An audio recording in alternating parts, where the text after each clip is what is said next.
Last video में हमने combination reaction और उसके बाद में डिकम्पोजिशन रिएक्शन जो है वो कंप्लीट कर ली थी। तो इस पार्ट में हम पढ़ेंगे डिस्प्लेसमेंट रिएक्शन। डिस्प्लेसमेंट रिएक्शन को समझने का एक इजी सा तरीका है डिस्प्लेस, यानी कि किसी चीज़ की जगह ले लेना। तो डिस्प्लेसमेंट रिएक्शन में मेनली क्या होता है कि जो मेटल ज़्यादा रिएक्टिव होता है वो कम रिएक्टिव वाले मेटल को डिस्प्लेस कर देता है, यानी कि उसकी जगह ले लेता है।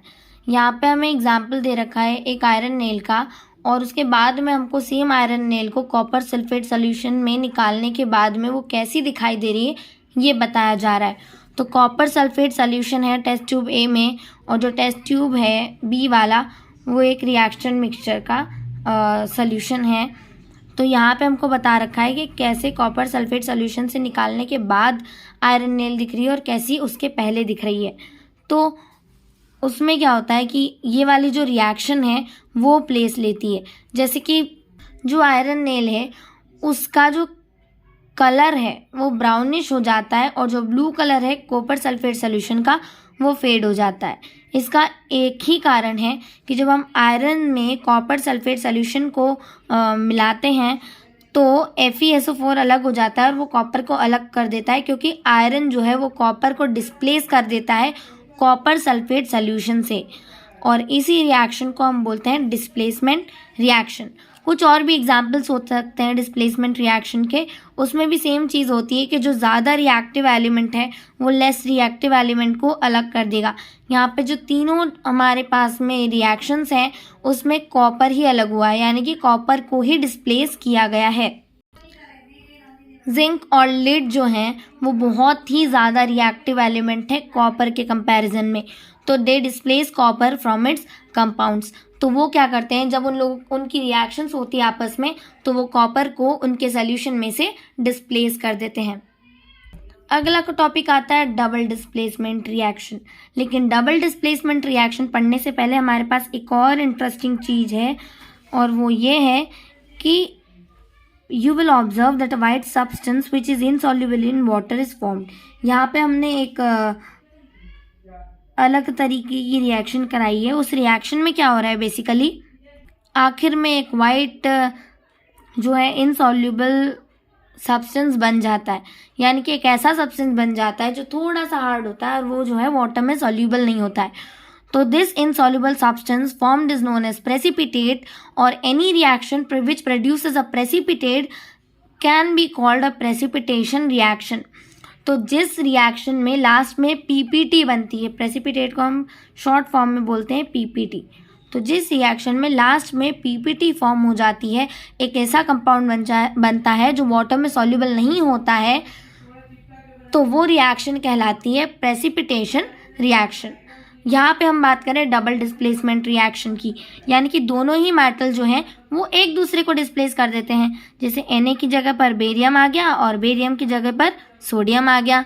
तो ये इजीली ये हमारे पास एक बहुत अच्छा एग्जाम्पल है डबल डिस्प्लेसमेंट का। डिस्प्लेसमेंट में हम एक एलिमेंट को डिस्प्लेस करते हैं, डबल डिस्प्लेसमेंट में हम दोनों ही एलिमेंट्स को डिस्प्लेस कर देते हैं। यहाँ पे इसकी डेफिनेशन भी है कि such reactions in which there is an exchange of ions between the reactants are called double displacement reaction। यानी कि वो रिएक्शन जिसमें exchange of ions होता है वो डबल डिस्प्लेसमेंट रिएक्शन कहलाती है। अब अगला टॉपिक है ऑक्सीडेशन और रिडक्शन।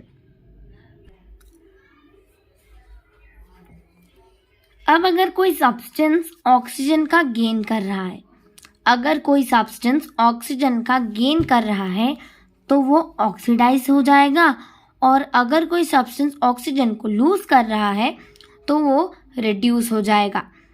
अब इस वाली रिएक्शन में कॉपर ऑक्साइड जो है वो ऑक्सीजन को लूज कर रहा है और वो रिड्यूस हो रहा है, और जो हाइड्रोजन है वो ऑक्सीजन को गेन कर रहा है और वो ऑक्सीडाइज हो रहा है। कैसे, हम इस रिएक्शन में देखते हैं। कॉपर जो है वो CuO यानी क्यूपरस ऑक्साइड से कॉपर में कन्वर्ट हो गया, यानी कि उसकी ऑक्सीजन जो है वो हट गई है, उसके अंदर ऑक्सीजन अब नहीं है। तो ऑक्सीजन हट जाने के कारण यानी ऑक्सीजन की कमी हो जाने के कारण वहाँ पे रिडक्शन हो रहा है, और जहाँ पे H2 है वहाँ पर H2O यानी कि वाटर फॉर्म हो जाने के कारण वहाँ ऑक्सीजन का एडिशन हो जाने के कारण वहाँ ऑक्सीडेशन हो रहा है। अब कुछ अदर एग्जाम्पल्स भी हैं रेडॉक्स के। अब रेडॉक्स क्या है? Red for reduction, ox for oxidation. Redox यानी कि ऑक्सीडेशन रिडक्शन रिएक्शन, यानी कि ऐसी रिएक्शन जिसमें ऑक्सीडेशन और रिडक्शन दोनों होते हैं। ये उसका एक बहुत अच्छा एग्जाम्पल है और ये रिएक्शन याद करना कंपलसरी है। बिल्कुल आपको ये वाली रिएक्शन याद करनी है क्योंकि इसमें ऑक्सीडेशन और रिडक्शन दोनों ही का एक बहुत अच्छा एग्जाम्पल है। अब आती है बात कोरोजन की। कोरोजन नाम से तो ऐसा लग रहा है क्या है ये कोरोजन? मैं आपको बताती हूँ। कोरोजन का मतलब होता है जंग लगना। आपने देखा होगा कि जब आयरन पार्टिकल्स नए नए होते हैं बड़े शाइनी से होते हैं, लेकिन कुछ समय बाद क्या होता है जब बारिश वगैरह का मौसम आता है या फिर वो मान लो कि बाथरूम के जो दरवाजे हैं वो बने हुए हैं आयरन के, तो वहाँ बिल्कुल पानी लगता रहता है, मॉइस्चर भी होता है, तो कुछ समय बाद क्या होता है कि ऐसे दरवाजे अच्छे नहीं दिखते, उन पे ना जंग लगने लगती है और वो जो प्रोसेस है वो कहलाती है रस्टिंग ऑफ आयरन। जंग लगना, कोरोजन जो है ना वो मेनली जंग लगना नहीं होता। कोरोजन क्या होता है? When a metal is attacked by substance, जब मेटल किसी सब्सटेंस से अटैक हो जाए और उसके आसपास मॉइस्चर, एसिड, बाकी जैसी जो चीज़ें हैं वो उसको कोरोड कर दें, यानी कि उसकी प्रॉपर्टीज़ ख़राब कर दें, तो वो प्रोसेस होती है कोरोजन। और कोरोजन का एक अच्छा एग्जाम्पल, एक वेल नोन एग्जाम्पल है रस्टिंग ऑफ आयरन। तो rusting of iron is corrosion. अब corrosion causes damage to car bodies, bridges, iron railings, ships and to all objects made of metals, especially those of iron. Corrosion of iron is a serious problem. Every year an enormous amount of money is spent to replace damaged iron. You will learn about corrosion in chapter 3. Chapter 3 में हमें corrosion के बारे में और भी चीज़ें बताई गई हैं, जैसे कि बहुत सारी प्रोसेसेस भी हैं जैसे कि जिससे हम कोरोजन से बच सकते हैं। लाइक एक प्रोसेस हम पढ़ेंगे गैल्वेनाइजेशन, यानी कि जिसमें जिंक की कोटिंग हो जाती है, तो जिसके कारण चीज़ें जो हैं वो रस्टिंग से बच जाती है। हालांकि अभी इतना नहीं पढ़ना, चैप्टर नंबर 1 में कोरोजन के बारे में अभी हमें इतना ही पढ़ना था और जितना चैप्टर नंबर 1 में पढ़ना था उतना हमने पूरा कर लिया है। अब अगली आती है रेंसिडिटी। अब ना रेंसिडिटी का बहुत अच्छा एक एग्जाम्पल है मेरे पास में। मान लो कि आप ना आलू की चिप्स लाए। अब अगर आप जैन हो तो आप केले की चिप्स लाओगे, कोई बात नहीं। अगर आप मान लो आलू की या फिर आप केले की चिप्स लाए और आपने चिप्स खाने के लिए एक बाउल में निकाली और आसपास गली में कहीं पे ना झगड़े होने लग गए, तो आपने सोचा मैं वहाँ जाके थोड़ा सा देखता हूँ ताकि थोड़ा सा एंटरटेन हो जाऊँ मैं, उसके बाद में आके चिप्स खाऊंगा मैं मज़े से पढ़ते हुए या फिर टीवी देखते हुए। तो आपने वो चिप्स ना छोड़ दी और आप उन्हें ना वहीं पे भूल गए। और बस इतना ही नहीं, उसके बाद आपने वो चिप्स उसके अगले दिन खाई और जब अगले दिन आपने खाई ना तो उसका टेस्ट बिल्कुल ना बिगड़ गया और वो चिप्स बड़ी सॉफ्ट हो गई। तो ये जो प्रोसेस होती है ना, जब बहुत टाइम तक किसी चीज़ को हम ओपन एयर में रखते हैं और वो कोई ऑयल कंटेनिंग या फैट कंटेनिंग चीज़ होती है तो उसकी स्मेल चेंज हो जाती है और वो रेंसिड हो जाती है, यानी कि उसमें सीलन आ जाती है। हम बोलते हैं ना कि यार ये चिप्स तो सिला गई हैं, बिल्कुल मतलब चबा नहीं पा रहे हैं, कैसी हो गई है, तो इसी को हम बोलते हैं रेंसिडिटी। यानी कि when fat and oils are oxidise they become rancid and their smell and taste change. अब ऐसी कंडीशन में क्या करते हैं कि हम ऐसे सब्सटेंस उसके अंदर ऐड करते हैं जो फूड को, फैट और ऑयल वाला जो फूड है मेनली, उसको रेंसिड होने से बचाते हैं। और वो चीज़ें जो इस फूड को रेंसिड होने से बचाती हैं वो कहलाती है एंटीऑक्सीडेंट्स, यानी कि जो उसमें ऑक्सीडेशन की प्रोसेस को रोकती है। ऑक्सीडेशन की प्रोसेस के कारण ही जो फूड है वो सिला जाता है। ऑक्सीडेशन की प्रोसेस यानी कि क्या, जब वो नमी या हवा के साथ में रिएक्ट करता है तो उसमें ऑक्सीडेशन हो जाता है, उसके कारण हमारी जो चिप्स, फिंगर या फिर जो भी चीज़ें, तो तली गली सी चीज़ें जो हार्ड होती है उनकी स्मेल बदल जाती है और वो सिलवा जाती हैं। क्या आपको पता है कि चिप्स वगैरह के जो पैकेट होते हैं उनमें हवा क्यों भरी होती है? यार हमको ऐसा लगता है कि ना दुकानदार ना बड़ा चंट है, उसको पता है कि ना 5 रुपए के पैकेट में 3 या 4 चिप्स निकलने वाली है, तो वो क्या करता है कि उसके अंदर ना हवा भर देते हैं। दुकानदार का ना यही उनकी ना दिक्कत है कि उनको ना लगता है कि अब ना लोग खाएंगे नहीं हमारी चिप्स, 5 रुपए में हम चिप्स के नाम पे क्या दे रहे हैं, सिर्फ 3 या 4 चिप्स, तो उसके अंदर ना हवा भर देते हैं। लेकिन नहीं, ये हमारी गलतफहमी है। अब मैं आप लोगों को बता देती हूँ, उसके अंदर हवा नहीं भरी जाती है, उसके अंदर नाइट्रोजन गैस भरी जाती है ताकि उसमें ऑक्सीडेशन ना हो और चिप्स जो है वो 2-3 महीने तक अच्छी रहे। ठीक है? क्यों? जैसे कि हम चिप्स की ना एक्सपायरी डेट देखते हैं कि वो कब एक्सपायर होने वाली है, तो हम देखते हैं कि 3 महीने, 4 महीने। लेकिन यार जब हम हमारे घर पे चिप्स बनाते हैं तो ऐसा नहीं होता, वो तो बहुत जल्दी ख़राब हो जाती है। वो इसलिए क्योंकि चिप्स जो हैं, जो मार्केट में बनती है या जो किसी भी कंपनी में मैन्युफैक्चर होती हैं, उन्हें पैकेट्स में डाल के उनके अंदर नाइट्रोजन गैस भरी जाती है ताकि उनका ऑक्सीडेशन ना हो और उनके ऑक्सीडेशन से वो बचें और ऐसे जो है हमारा जो फूड है वो अच्छा रहे, उसकी स्मेल, टेस्ट में या उसकी प्रॉपर्टीज़ में कोई भी चेंज ना आए। अरे वाह, चैप्टर तो ख़त्म हो गया। देखो इतनी जल्दी चैप्टर ख़त्म हो जाएगा पता नहीं था, बट हाँ चैप्टर बहुत जल्दी ख़त्म हो गया। पहले वाली वीडियो है कुछ 20-21 मिनट की, 10 मिनट यहाँ लिए, मतलब टोटल आधे घंटे में पूरा चैप्टर तो पढ़ लिया। अब ना इसके क्वेश्चन आंसर्स और इनकी वीडियो बनाना बाकी है, मैं वो टाइम पे बना के और भेज दूँगी। बाकी जो इसके सॉल्यूशंस हैं वो मैं रेफ़र करूँगी आपको कि आप शिवलाल की जो दिग्दर्शिका है क्लास 10th की उसका यूज़ करें ताकि बहुत इजीली आपको उसके सॉल्यूशन मिल जाए, आपको सॉल्यूशन के लिए बिल्कुल भी स्ट्राइक ना करना पड़े।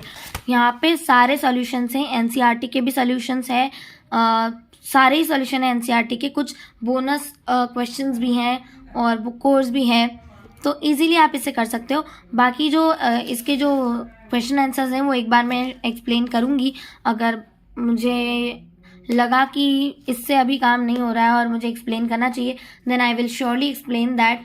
और अब हम बात करते हैं व्हाट वी हैव लर्नड में हमने क्या क्या पढ़ा, तो वो हम देख लेते हैं एक बार। अब अगला हमसे पूछा जाता है कि कंप्लीट केमिकल रिएक्शन क्या होती है, इक्वेशन क्या होती है। तो एक complete chemical equation reactants, products और उनकी फिजिकल स्टेट्स के साथ होती है।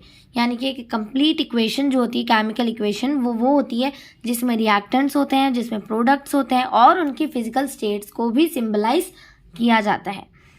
Chemical equation is balanced so that the number of atoms of each type involved in a chemical reaction are same on reactant and product sides in the equation, and equation must be always be balanced। अब इसमें ये वाली चीज़ भी मैंने सिखाई थी first video में कि हम एक बार लिख लेते कि रिएक्टेंट में उस वाले एलिमेंट के कितने एटम्स हैं, प्रोडक्ट में कितने एटम्स हैं।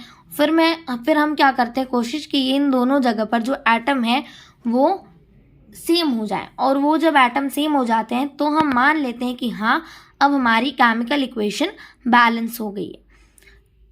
केमिकल जो कॉम्बिनेशन रिएक्शन है उसमें 2 या 2 से ज़्यादा सब्सटेंस कंबाइन करते हैं और एक चीज़ बनाते हैं। डिकम्पोजिशन रिएक्शन में कंबाइन चीज़ को तोड़कर उसके एक या दो सब्सटेंस बनाए जाते हैं। अब ये जो है डिकम्पोजिशन रिएक्शन वो बिल्कुल ही अपोजिट है कॉम्बिनेशन की। तो अगर हमसे पूछा जाए कि कौन सी रिएक्शन है जो डिकम्पोजिशन के उल्टी है, बिल्कुल वो है कॉम्बिनेशन। और कॉम्बिनेशन की जो कॉम्बिनेशन की उल्टी जो रिएक्शन है वो है decomposition. Reaction in which heat is given out along with products are exothermic. हमने देखा है कि जो रिएक्शंस में हीट गिवन आउट होती है वो एक्सोथर्मिक होती हैं। एक्सोथर्मिक रिएक्शन के याद है हमने 3 एग्जाम्पल भी पढ़े थे, एक वो नेचुरल गैस वाला था, एक रेस्पिरेशन वाला था, एक लास्ट वो भी था कि decomposition of matter into compost, ऐसा वाला भी एक पॉइंट था।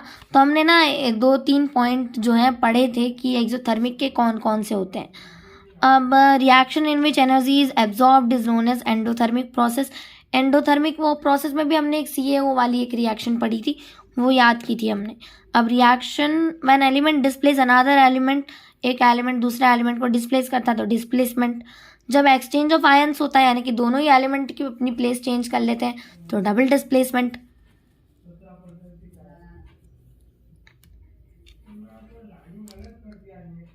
Precipitation reactions produce insoluble salt.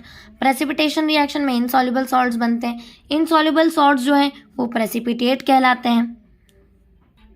वो रिएक्शन जिनमें ऑक्सीजन का गेन या लॉस होता है वो कहलाती है ऑक्सीडेशन और रिडक्शन वाली रिएक्शंस। ऑक्सीडेशन में ऑक्सीजन का गेन होता है, हाइड्रोजन का लॉस होता है, और रिडक्शन में ऑक्सीजन का लॉस होता है और हाइड्रोजन का गेन होता है। और यही हमारा जो चैप्टर है वो ख़त्म होता है। आज के लिए इतना ही। अगले वाले पार्ट में इसके इन-टेक्स्ट क्वेश्चन आंसर्स और एक्सरसाइज के क्वेश्चन आंसर्स शिवलाल की गाइड में से डायरेक्टली एक्सप्लेन करूँगी। Thank you.